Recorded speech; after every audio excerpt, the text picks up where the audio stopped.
Very cool, very cool. So let's just peel back some of the layers of that, right? I mean, obviously, Yeah. earlier on I was talking about FBA, I was talking about Walmart, WFS, and so I Yep. want people to kind of really understand, like when you're talking about automation, it's not like the standard automation to where you plug some stuff in and things get executed for you. I mean, you're taking it even a step further back. You guys are actually selecting products and then doing the distribution for the products as well. So let's talk about like your assembly line. Like, how does that work for someone that doesn't know anything coming into that market sector brand new?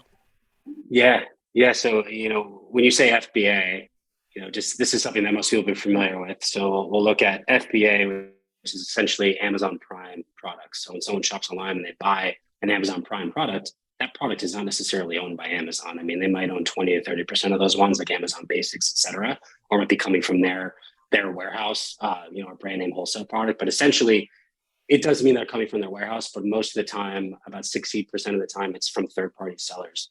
And so what we run for our clients, specifically on Amazon, we do this on Walmart as well, and I can dive into that a little bit later. What we do is we do a hybrid model. We primarily focus on FBA, which is that fulfilled by Amazon, where we are sourcing, we're actually a wholesale distributor too. So we have exclusive relationships with wholesalers and manufacturers throughout the US and overseas as well, which is sort of in a more advanced program. But for people who initially invest with us, they're investing the capital pretty much to leverage our infrastructure, and we have the entire team to handle it for them. And so we make sure there's not a ceiling in terms of scalability. And that's why people pay us, is because we actually have our own supply chain and our internal resources. So we source products, we do data, it's all data driven. So we're looking at competitor inventory levels, what's trending, what prices can we get products at based on what we're sourcing them at with the client's capital. We then source that in either bulk, or depending on if you're a newer client and depending on what your financial background is and what you have for working capital, which is the money to spend on products, we can do lower MOQs, which is minimum order quantity from wholesalers in the beginning to get your store running. We source that product, we then send it to our warehouse first, because you can't send it directly to an Amazon's warehouse. And what makes us very unique as a company is we're not using a third-party logistics warehouse, which a lot of these other automation providers will do that. And third-party logistics is essentially another warehouse that has 100 other companies sending their products there. So there's zero prioritization. We have two Ascend warehouses. So those products get sent directly to our Ascend warehouse. With our software, we check those in. We do a FIFO system, so first in, first out. Those products come in. We then put them down to our assembly line, break them down, put them in a poly bag, repackage them, and then UPS comes to our warehouse twice a day. Hundreds of packages a day they take. They send it 10 minutes down the road to Amazon Logistics Center.